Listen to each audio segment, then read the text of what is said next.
Bonjour à tous, c'est Jean-Michel de Siadéo Conseil. J'espère que vous allez bien.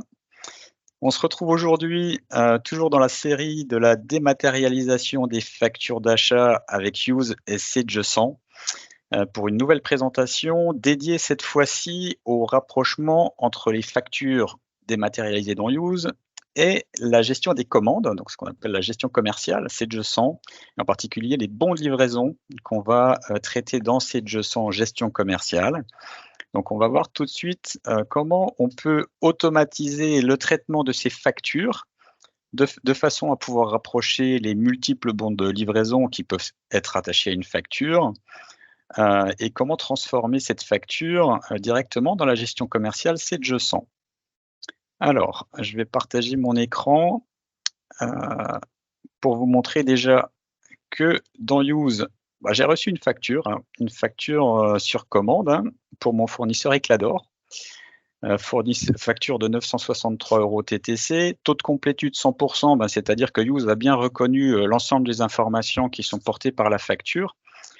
Et on voit au niveau de la tâche ici que c'est une facture qui est en cours de rapprochement comptable. Un rapprochement, c'est-à-dire qu'on est en train de chercher à la rapprocher avec un bon de livraison ou avec un bon de commande. Donc si elle est en rapprochement, c'est qu'elle n'a pas encore été rapprochée. Alors on va voir qu'est-ce qu'il y a sur cette facture.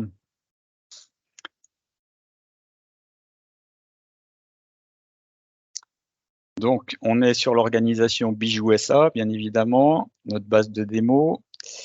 Use a bien reconnu le fournisseur Eclador. Il a automatiquement trouvé le compte centralisateur fournisseur.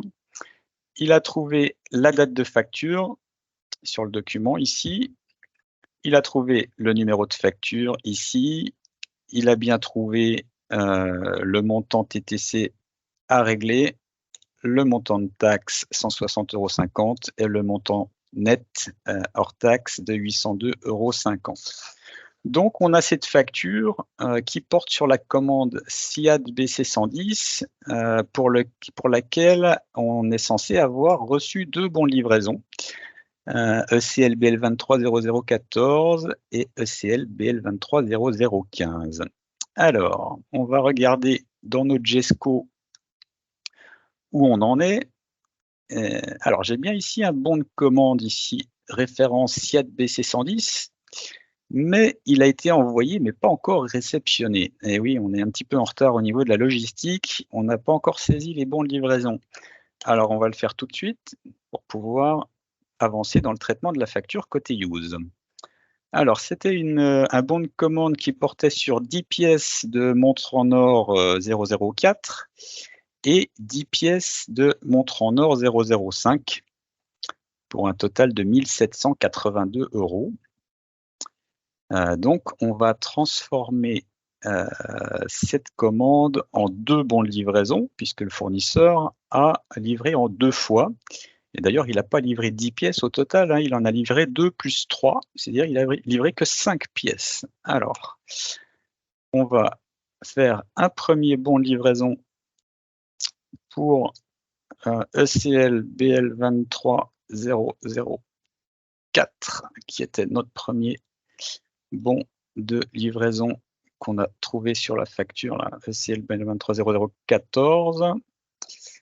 Donc ça, c'est le premier bon de livraison. Ce qu'on a dit, c'est qu'il nous avait livré deux montres en or 104.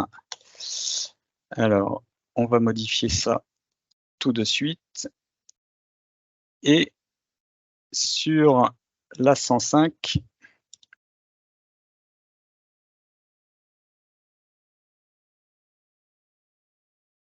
on met également 2 pièces réceptionnées. Voilà. Donc là, j'ai un premier bon de commande que je vais enregistrer, un premier bon de livraison, pardon, que je vais enregistrer, CL BL 230014. Et donc je vais le retrouver ici, réceptionné. Donc c'est la pièce 37 dans Cedge100. Et puis je vais faire le deuxième bon de livraison. Je transforme. Donc il me reste que 8 pièces commandées, bien évidemment, puisque je viens d'en réceptionner 2. Et cette fois-ci, je vais en récupérer 3 sur ce nouveau bon de livraison. Et ici, 3 également. Ce sera le bon de livraison numéro 15. Oui, je valide. Voilà, donc cette fois-ci, j'ai mon deuxième bon de livraison ici. Donc c'est la pièce, la 37, c'est celle qu'on avait saisie précédemment, le bon 14 et la 38 qui est le bon numéro 15. À partir de là, j'ai bien mes bons de livraison dans CJE100 et du coup, je vais simplement, pour accélérer les traitements, faire une synchronisation partielle. Alors ce qu'on appelle une synchro partielle, c'est simplement récupérer les données qui ont été saisies en cours de journée et les synchroniser entre use et CJE100. Si on ne fait pas cette synchro manuelle, il faut savoir qu'elle passe en automatique toutes les 15 minutes. Alors, si je clique sur les commandes à solder, et voilà, on se rend compte qu'on a 2 nouvelles lignes ici, qui sont nos bons de commande 014 et 015. Je vais ouvrir le 015. Donc c'est bien pour notre fournisseur Eclador. On retrouve le BL. Et on retrouve aussi le numéro de pièce CJE100, le numéro de BL interne à CJE100, et les différentes lignes qui sont présentes sur ce BL. En l'occurrence, on a 3 montres 005 et 3 montres 004. On remonte les prix unitaires remisés, puisqu'on avait 10% sur ce fournisseur, et automatiquement, on récupère les codes de taxes, les comptes de charge, et l'analytique qui sont portés par le référentiel article de la gestion commerciale CJE100. Si on revient sur notre facture, la 416 ici, la facture d'achat, on voit que le taux de complétude, il a baissé, il est passé à 87%. On va voir pourquoi. Alors, on a un certain nombre de petites choses. Alors déjà ici, on retrouve bien nos lignes de bons de livraison, le 14 et le 15. Et évidemment, on récupère les informations de comptabilisation, code de taxe, compte de charge et analytique. Donc ça, tout va bien. Par contre, ici en rouge, on voit qu'on a un solde de 60 € qui sont présents sur la facture, mais qui ne sont pas présents sur les bons de livraison. Et effectivement, sur la facture, on voit qu'on a des frais de port et des frais d'emballage pour un total de 45 plus 15 égale 60 €. Bon, bah ça, c'est pas un problème. On va simplement les rajouter en ligne supplémentaire en cliquant sur le petit plus ici et en allant chercher notre article Z port, achat France. Et là, on a évidemment notre compte de charge 608 500 qui remonte. On va dire qu'on a un frais de port pour un prix unitaire. Alors, on peut tout à fait aller le récupérer sur la facture ici en faisant un petit carré comme ça entre 45 et 15, et donc Use calcule les 60 € ici. Et à partir de là, vous voyez que la facture est équilibrée, puisqu'on a bien le bon montant net, la taxe qui s'est mise à jour, et donc le TTC qui s'est mis à jour également. Je vais pouvoir enregistrer ma facture, puisque normalement, je n'ai plus d'erreur à ce stade. Voilà, donc là, elle part dans les circuits de validation. Et on va pouvoir aller voir ce qui s'est passé dans CJE100 cette fois-ci.